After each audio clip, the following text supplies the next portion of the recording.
दोस्तों, परिवर्तन आधारशिला चैनल पर एक बार फिर आपका स्वागत है। फ्रेंड्स, हम एनसीईआरटी हिस्ट्री की सीरीज़ कर रहे हैं, जिसमें आज हम 6 क्लास के चैप्टर 12 को कवर करेंगे, जिसका नाम है इमारतें, चित्र और किताबें। तो फ्रेंड्स, ये इस 6 क्लास की बुक का लास्ट चैप्टर है। इसके बाद 7th क्लास की एनसीईआरटी स्टार्ट करेंगे। आपको वीडियो कैसी लगी मुझे ज़रूर बताएं और वीडियो को लास्ट तक ज़रूर देखें और चैनल को सब्सक्राइब कर दें। वीडियो को लाइक और शेयर ज़रूर करें। चलिए शुरुआत करते हैं अपने आज के चैप्टर की।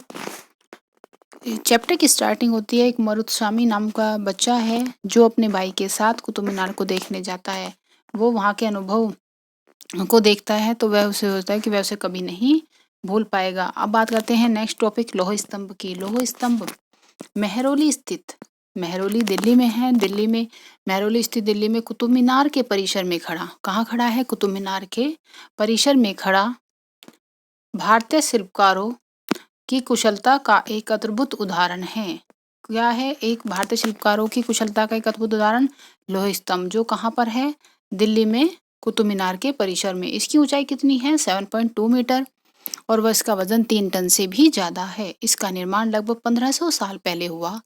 इसके बनने की जानकारी हमें इस पर खुद ही अभिलेख से मिलती है। इस पर चंद्र नामक एक शासक का जिक्र है जो संभवतः गुप्त वंश के थे। तो चंद्र नामक एक शासक का जिक्र है जो गुप्त वंश के थे। आश्चर्य की बात यह है कि इतने वर्षों के बाद भी इसमें जंग नहीं लगा है। यही इसकी खासियत है कि इसमें अब तक भी जंग नहीं लगा है, जो कि करीब 1500 साल पहले बना हुआ है। ईंटों और पत्थरों की इमारतों की बात करते हैं। हमारे शिल्पकारों की जो कुशलता है नमूने स्तूपों जैसी कुछ इमारतों में देखने को मिलती है। स्तूप क्या होते हैं? तो स्तूप का अर्थ होता है टीला। हालांकि स्तूप विभिन्न आकार के थे, कभी गोल थे, कभी लंबे, कभी बड़े, कभी छोटे।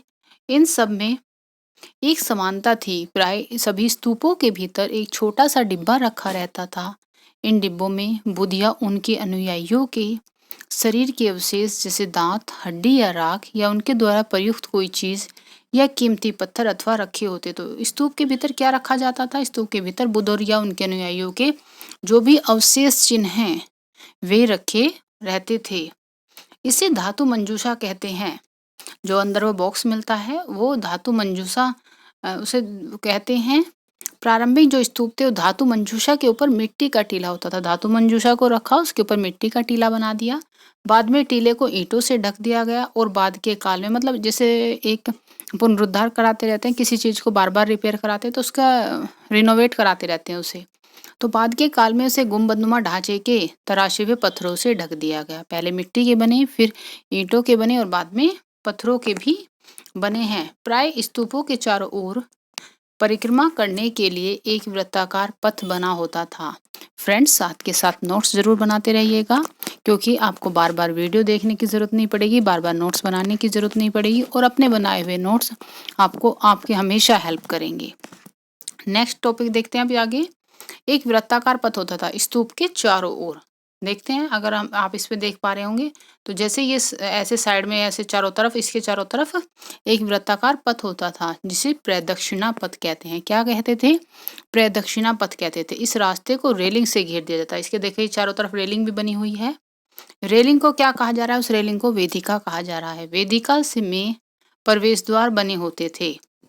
रेलिंग तथा तोरण प्राय मूर्तिकला को जो रेलिंग और तोरण है प्राय मूर्तिकला की सुंदर कलाकृतियों से इन्हें सजाया जाता था। उन पे बहुत ज्यादा डिजाइन वगैरह बने होते थे। अब ये देखिए, अमरावती को बताया गया है। अमरावती के बारे में एक भव्य स्तूप हुआ करता था। अमरावती क्या था? अमरावती के बारे में एक भव्य स्तूप हुआ करता था वहां पर लगभग 2000 साल पहले। इस स्तूप को सजाने के लिए शिलाओं पर चित्र उकेरे गए। कई बार पहाड़ियों को काटकर बनावटी गुफाएं बनाई जाती थी। इस तरह की गई गुफाओं को भी मूर्तियों और चित्रों द्वारा सजाया जाता था। इस काल में कुछ आरंभिक हिंदू मंदिरों का भी निर्माण किया गया। विष्णु, शिव, दुर्गा जैसी देवी देवताओं की पूजा होती थी। मंदिरों का जो सबसे महत्वपूर्ण भाग होता था वो क्या होता था? वो होता था गर्भगृह, जहाँ मुख्य देवी देवता की मूर्ति को रखा जाता। मतलब गर्भगृह में क्या किया जाएगा? गर्भगृह में मुख्य देवी देवता की मूर्ति को रखा जाता था। इसी स्थान पर पुरोहित धार्मिक अनुष्ठान भी करते थे। भक्त पूजा करते। अक्सर गर्भगृह को एक पवित्र स्थान के रूप में दिखाने के लिए भीतरगांव जैसे मंदिरों में उसके ऊपर काफ़ी ऊंचाई तक निर्माण किया जाता था। मतलब यह है कि वो एक स्पेशल स्थान अलग से दिखाई दे, तो उसके ऊपर काफ़ी ऊंचाई तक निर्माण किया जाता, जिसे शिखर कहते थे। शिखर निर्माण के कठिन कार्य के लिए सावधानी से योजना बनानी होती थी। अधिकतर मंदिर में मंडप नाम की एक जगह होती थी। अब गर्भगृह हमने देख लिया, गर्भगृह मूर्ति रखने का पवित्र स्थान होता था। मंडप क्या है? मंडप एक जगह होती थी, यही सभागार होता था। यहाँ पर सभा होती थी जहाँ लोग इकट्ठा होते थे। आगे कवर करने से पहले हम एक बार ऊपर देख लेते हैं। यहाँ पे देखिए सांची का महान स्तूप दिखाया गया है, ये आप देख पा रहे हैं। तो ये क्या है? ये सांची का महान स्तूप है। इस तरह के स्तूपों का निर्माण कई सौ साल तक चलता रहा। इस स्तूप में ईंटों का प्रयोग संभवतः अशोक के जमाने में है। ईंटों का यूज कब किया जा रहा है? अशोक के जमाने में। और इसके जमाने का है जबकि रेलिंग और प्रवेश द्वार बाद के शासकों ने के काल में जोड़े गए।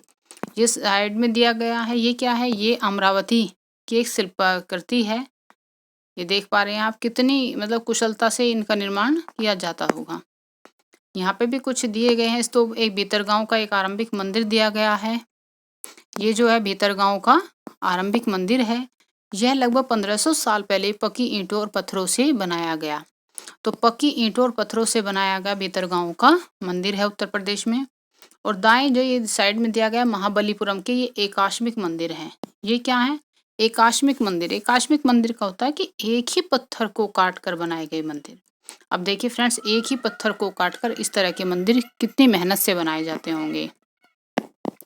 इनमें एक ही मंदिर एक ही विशाल पहाड़ी को तराश कर बनाया गया, इसलिए उन्हें एकाश्म कहा गया। मोनोलिथ, मोनो वर्ड जहाँ भी यूज होता है उसका मतलब एक के लिए यूज होता है। ईंटों से बनाए जाने वाले मंदिरों से बिल्कुल भिन्न है। ईंटों से बनी इमारतों में नीचे से ईंटों की तरह एक तह जोड़ते हुए उसमें ऊपर की ओर ले जाते थे, जबकि चट्टान तराश पर बनाए जाने वाले मंदिरों को पत्थर काटने में ऊपर से नीचे के क्रम में बनाते हैं। जब हम ईंटों का निर्माण करते हैं तो हम पहले नींव से स्टार्ट करते हैं, नीचे से ऊपर की साइड जाते हैं। और पत्थर वाले में क्या होता है? हम ऊपर से बनाना स्टार्ट करेंगे, मतलब छोटी से किसी पहाड़ी की, और नीचे की साइड बनाते हुए आएंगे। तो इन मंदिरों को बनाते समय अगर कोई आपसे पूछे कि काटने वालों को किन किन समस्याओं का सामना करना होता होगा, तो आप क्या जवाब देंगे? इसका मुझे कमेंट करके जरूर बताएं। दाएं में ऐहोल का दुर्गा मंदिर है। ये क्या है? ये ऐहोल का दुर्गा मंदिर है। यह लगभग 1400 साल पहले बनाया गया था। चलिए नेक्स्ट टॉपिक की तरफ चलते हैं। महाबलीपुरम और ऐहोल को देखते हैं। इन शहरों में पत्थरों से बने कुछ उत्कृष्ट मंदिर हैं, उनमें कुछ यहाँ दिखाए गए हैं। स्तूप और मंदिर किस तरह बनाए जाते थे, अब ये देखते हैं।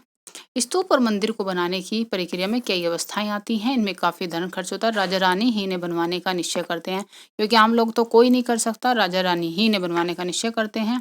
पहले तो काम होता है अच्छे किस्म के पत्थर को ढूंढकर शिलाखंडों को खोद कर निकालना, फिर मंदिर या स्तूप के लिए सोच विचार कर किए गए तय स्थानों पर शिलाखंडों को पहुंचाना, और फिर पत्थरों की काट छांट तराशने के बाद खंभों, दीवारों की चौखटों, फर्शों और छतों को आकार दिया जाता था।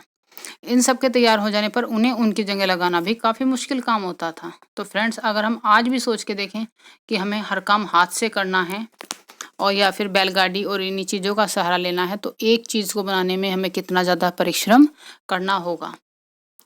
ये उड़ीसा का जैन मठ है। ये देखिए उड़ीसा का क्या है? जैन मठ है। एक पहाड़ी को खोदकर इसे 2 मंजिली इमारत को बनाया गया। आपको देख पा रहे होंगे इसमें 2 मंजिल दिखाई दे रही है। 2 मंजिली इमारत को बनाया गया। कमरे के प्रवेश द्वारों को ध्यान से देखो। इसमें जैन भिक्षु और ध्यान रहते थे और ध्यान करते थे। नीचे एक संग्रहालय, राष्ट्रीय जो संग्रहालय है हमारा, उससे लिया गया एक चित्र है दिल्ली में। नेक्स्ट देखते हैं अब। इस तरह के शानदार ढांचों का निर्माण करने वाले शिल्पकारों का सारा खर्च संभवतः राजा या रानी ही देते थे। अक्सर इनके अतिरिक्त इन स्तूपों में जो आने वाले भक्त थे वे अपने साथ क्या लाते थे? उपहार लाते थे। इमारत की सजावट की जाती थी। हाथी दांत का काम करने वाले श्रमिकों के संग ने सांची के एक अलंकृत प्रवेश द्वार किसे कहा जा रहा है? तोरण कहा जा रहा है प्रवेश द्वार को बनाने के लिए खर्च दिया था। तो हाथी दांत का निर्माण करने वालों ने भी कहा सांची के एक अलंकृत प्रवेश द्वार को बनाने में खर्च दिया था। इसकी सजावट के लिए पैसे देने वाले व्यापारियों में कृषक, माला बनाने वाले, इत्र बनाने वाले, लोहार, सुनार आदि कई ऐसे स्त्री पुरुष शामिल थे जिनके नाम खंभों, रेलिंगों और दीवारों पर खुदे हैं। इसलिए जब तुम इन स्थानों को देखने जाओ तो याद रखना कितने सारे लोगों ने इन्हें बनाने और सजाने में अपना योगदान दिया था। चित्रकला की बात करें, अजंता को ढूंढना है। यह वह जगह है जहाँ के पहाड़ों में सैकड़ों सालों के दौरान कई गुफाएं खोदी गई। सैकड़ों सालों के दौरान कई गुफाएं खोदी गई। इनमें से ज्यादातर बौद्ध भिक्षुओं के लिए बनाए गए विहार थे। तो अजंता में क्या है, अजंता में जो पहाड़ों को काट कर जो खोदी गई गुफाएं हैं और ज्यादातर क्या है, बौद्ध भिक्षुओं के लिए बनाए गए विहार ही होते थे। इनमें से कुछ को चित्रों द्वारा सजा दिया गया। गुफाओं के अंदर अंधेरा होता था। अधिकतर चित्र मसालों की रोशनी में बनाए गए, मतलब जो मसाल जलाने वाली होती है मशालों की रोशनी में बनाई गई। इन चित्र के रंगों को 1500 साल बाद भी चमकदार हैं। इन चित्रों के जो रंग हैं वे इस तरह से बनाए गए हैं कि वे 1500 साल बाद भी चमकदार हैं। ये रंग पौधे और खनिजों से बनाए गए हैं। इन महान कृतियों को बनाने वाले कलाकार अज्ञात थे, क्योंकि किसी के इनके बारे में कोई लिखित विवरण तो ऐसा मिलता नहीं है, तो वे अज्ञात थे। तो देखिए फ्रेंड्स, इस तरह की अगर चित्रकारी गुफाओं में की जाने लगे तो आप क्या करेंगे, इस कितने उससे कलर बनाए गए हैं जो आज भी इस तरह से चमकते हैं। अब देखते हैं पुस्तकों की दुनिया। पुस्तकों की दुनिया में शुरुआत होती है हमारे महाकाव्यों से। महाकाव्य कौन कौन से हैं, हमारे रामायण महाभारत भी आते हैं और जो तमिल ग्रंथ हैं वे भी आएंगे इसमें। इन उत्कृष्ट रचनाओं में कई मतलब इस युग में कई महाकाव्यों की रचनाई हुई। इनकी उत्कृष्ट रचनाओं में स्त्री पुरुषों की वीर गाथाएं और देवताओं से जुड़ी कथाएं हैं। करीब 1800 साल पहले एक तमिल महाकाव्य था सिलप्पदिकारम की रचना इलांगो नामक कवि ने की। किसने की है, सिलप्पदिकारम की रचना इलांगो नामक कवि ने की। इसमें कोवलन नाम के एक व्यापारी की कहानी है। वह पुहार में रहता था। अपनी पत्नी कनग्गी की उपेक्षा कर वह एक नर्तकी माधवी से प्रेम करने लगता है। तो अपनी कनग्गी की उपेक्षा कर वह नर्तकी माधवी से प्रेम करने लगता है। बाद में वह और कनग्गी पुहार छोड़कर मदुरै चले गए। वहां पांड्य राजा के दरबारी जो जोहरी ने कोवलन पर चोरी का झूठा आरोप लगा देता है।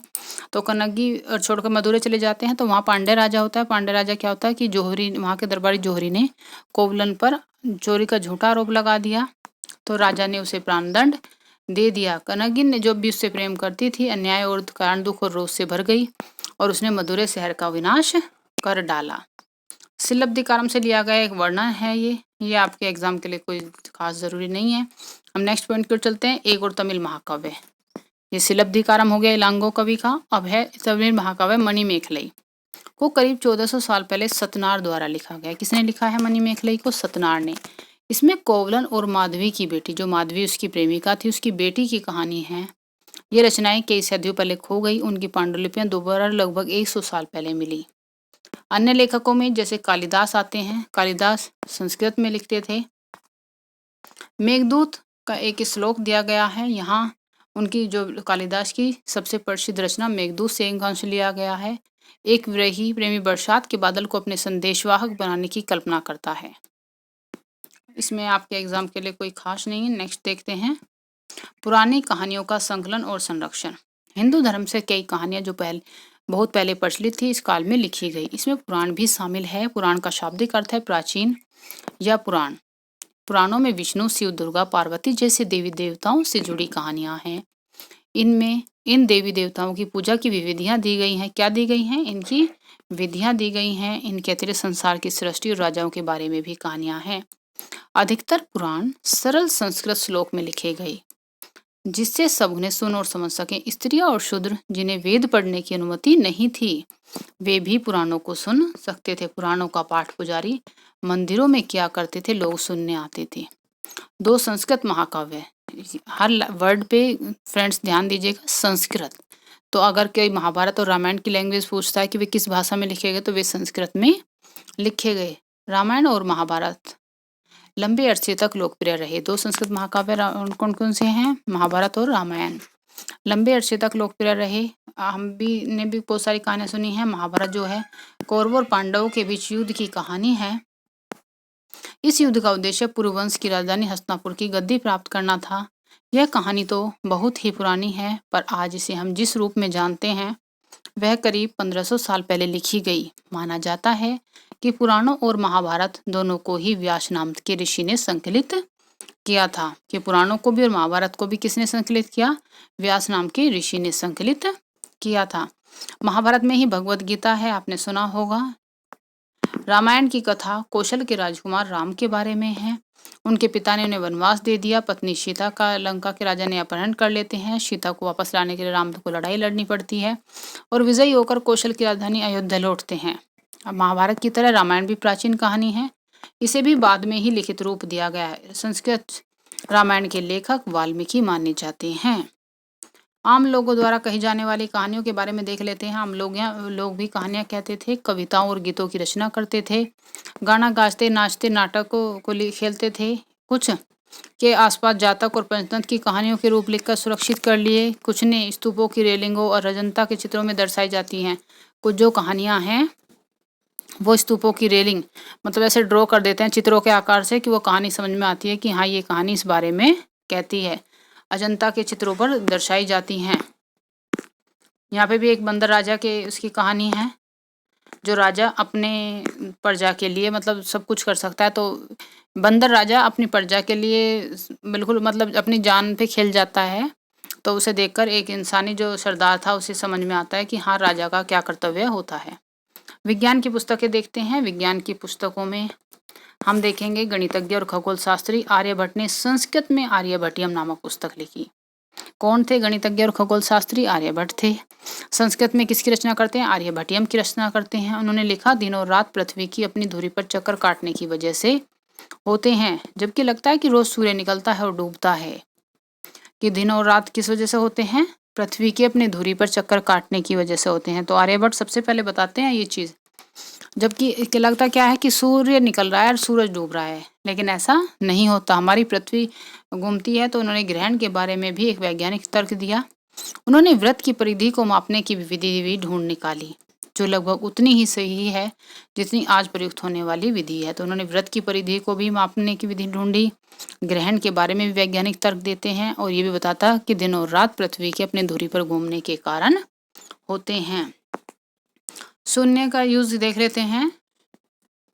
अंकों का प्रयोग पहले से होता रहा, पर भारत के गणितज्ञों ने शून्य के लिए फिर एक नए चिन्ह का आविष्कार किया। गिनती की यह पद्धति अरबों द्वारा अपनाई गई, जब यूरोप में भी फैल गई, आज भी पूरी दुनिया में प्रयोग की जाती है। रोम के जो निवासी हैं वे शून्य के बिना बगैर गिनती करते हैं। अन्यत्र में दिया गया है कागज का आविष्कार कैसे हुआ, चलिए थोड़ा सा इसे देख लेते हैं। वैसे ये चीन के बारे में हमारे एग्जाम के लिए इतना ज़्यादा ज़रूरी नहीं है। कागज की जो स्टार्टिंग होती है वो 1900 साल पहले लुई काई लून नाम के व्यक्ति ने चीन में किया था। उन्होंने पौधे के रेशों, कपड़े, रस्सियों और पेड़ों की छालों को पीट कर लुगदी बनाई। उसे पानी में भिगो दिया, फिर लुगदी को दबाकर उसका पानी निचोड़ा, सुखाकर कागज बनाया। आज भी हाथ से कागज बनाने के लिए इसी विधि का प्रयोग किया जाता है। कागज बनाने की जो तकनीक थी उसे चीन ने सदियों तक गुप्त रखा। करीब 1400 साल पहले ये कोरिया तक पहुंची। इसके बाद जापान, 1800 साल पहले बगदाद, और बगदाद से यूरोप, अफ्रीका और एशिया के अन्य भागों में फैली। इस उपमहाद्वीप में भी कागज की जानकारी बगदाद से ही आई है। तो फ्रेंड्स ये था हमारा आज का चैप्टर। आपको वीडियो कैसी लगी मुझे कमेंट करके ज़रूर बताएं। और फ्रेंड्स ये आप कहाँ से वीडियो देख रहे हैं और मुझे जानना है कि मेरी वीडियो कहाँ तक पहुँच रही है, तो आप ये ज़रूर बताएं कि आप वीडियो कहाँ से देख रहे हैं।